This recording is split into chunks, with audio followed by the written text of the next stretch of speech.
Hello YouTube, this is Morgan Airspeed Prime here with my next Avatar news video.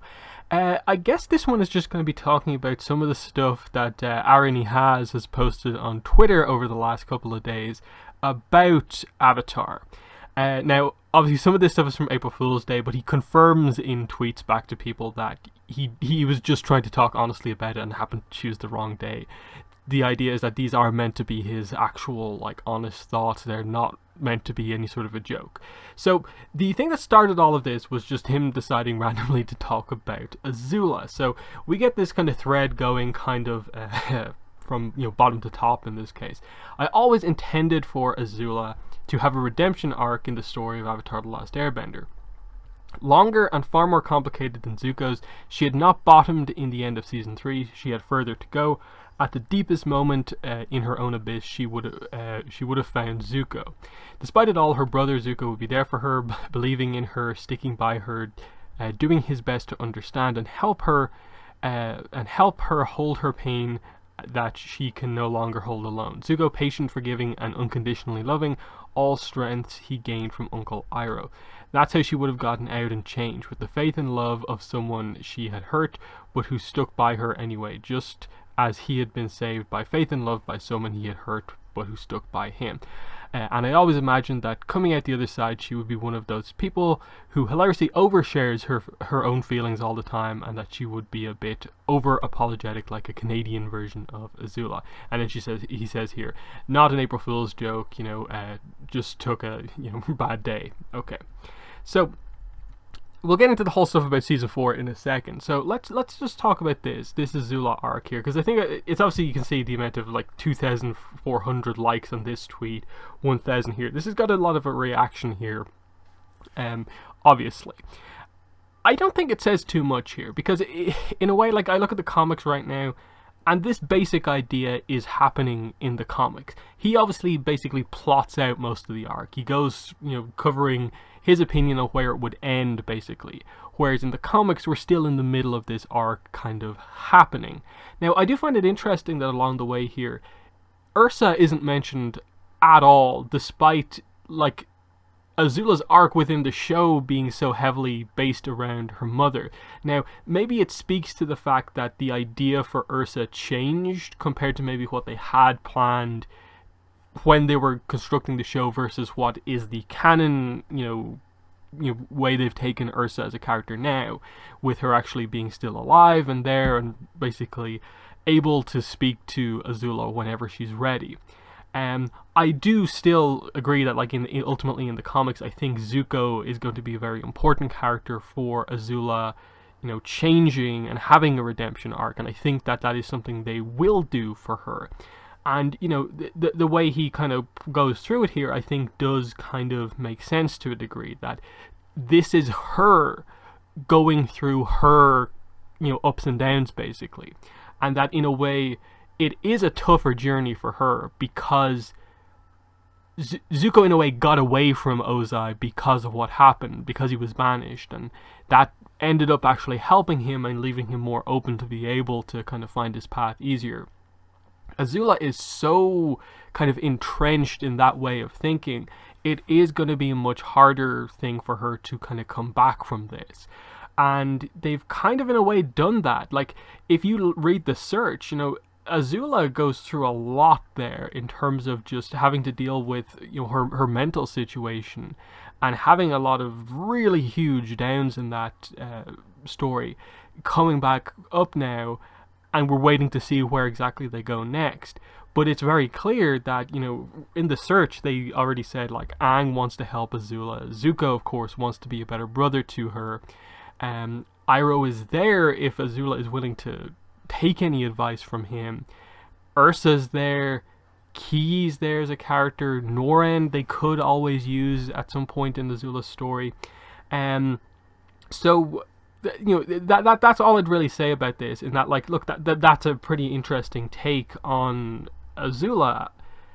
I just think it fits very much what they're doing in the comics right now, rather than being anything crazy that we didn't know about before. because as we get into this stuff that he talks about with season 4, in that, like, as people asking questions, yes, I always believed there'd be a 4th season. There was a moment in time where we all thought we would do a 4th season, and then along came M. Night. And he gets into this idea, M. Night wanted us to do a 4th season, but Mike and Brian wanted to focus on the movie. They originally planned on 3, we discussed a 4th, and seemed like they were going to do it. Then M. Night came and they reverted to original plan. That's what happened. And it's interesting because, like, he said stuff that seemingly completely counteracts this in the AMA that he did on Reddit not too long ago, where it seemed like, okay, yeah, the book 4 stuff that's going around the place, like, is a complete lie. Basically, people made up interviews with me to get the whole Zutara thing across. Now he's really talking about season 4 like it actually was a thing. Now, ultimately, the way I would take this is that he is obviously deep into production on Avatar. Also, keep in mind here, we're talking about something that happened at this stage 10, 11, 12 years ago, realistically, for this, given that it would be like pre-production, in or around the time of the end of book 3 and so on. So this is stuff that happened that long ago, and it seems by all accounts that they didn't really at all go into any sort of production on book 4, in that there's no like concept art stuff about book 4. If there was, we probably would have seen that in like the art books and so on. So all it seems is that they maybe had a few discussions, maybe a few writer meetings about book 4 and some basic ideas that they would do. And Aaron Ehasz here, as the head writer, of course, would have a lot of these main ideas himself. But if they never actually put the season into production, it is nothing more than ideas. And in those years, of course, we've had the comics continue on the story. So we have canonically what happens next through The Promise, The Search, The Rift, Smoke and Shadow, North and South, Imbalance, and so on. So it's one of those things where, like, I think it's cool, when we find out this new information about, production behind the scenes on the show. But it is just that. I don't think this is anything too huge to read into, because it's just, a guy who worked on the show talking about, stuff that happened 10 years ago. It's not like this really reveals anything crazy to us in that, like, oh, hey, there could have been another season, but it didn't get anywhere near far enough into production to actually happen. The movie happened. I'd say if you got Mike and Brian involved in this, the whole, the movie stopped season 4 from happening, it's probably not exactly how it played out, especially given that, like, Mike and Brian were barely involved in that movie in the first place, and have since moved on. But at the same time, the fact that they're seemingly so on board for doing this live action Avatar show, which I'm still not really excited about, maybe hints that that was always something they wanted to do. But at the very least, like, I think it's clear enough, just with the sheer lack of information we've ever had over the course of all of these years about what book 4 could have been about, or anything like that. Aaron Ehasz is kind of the only guy who's ever really mentioned it. So that's just where I stand on a lot of this, is that I'm not saying don't believe anything Aaron Ehasz says, but don't, I think of book 4 as this thing that was like cancelled or anything like that. Just think of it as like, oh yeah, there were some ideas, it didn't happen, that's fine. We're getting the story told now in the comics, and that's it. As for the Azula thing, like I've already said, I don't think it says too much beyond what the comics are already doing. It gives a sense, of course, that the general writing idea behind Azula was that there was a plan for a redemption arc, which gives me a lot of hope for when they finally get back to that arc in the comics, that they are going to deliver on it very well. In the same way that we've obviously had rumors and stuff like that they tried to get a movie about the search for Zuko's mom going. It didn't happen. They had to revert to doing it in comic format, and we got The Search, of course, which is, regarded as the best Avatar comic that we've got, and some of the best material we've got since, Avatar has come to an end. And I agree with that, because I really think it's an excellent story that does a lot and adds a lot to the universe. So, you know, a story is important like that. The comic did it well. I'm very confident that the comics are going to do Azula really well, because I think she's one of the most interesting parts of the comics up to now. With, you know, her introduction at the end of The Promise, everything they did throughout the search with her, and then coming back in Smoke and Shadow, it's just about when are we going to get the next comic that features Azula. I hope it's the comic after Imbalance, but we'll have to wait and see on that. Because I think this arc is absolutely just waiting to happen.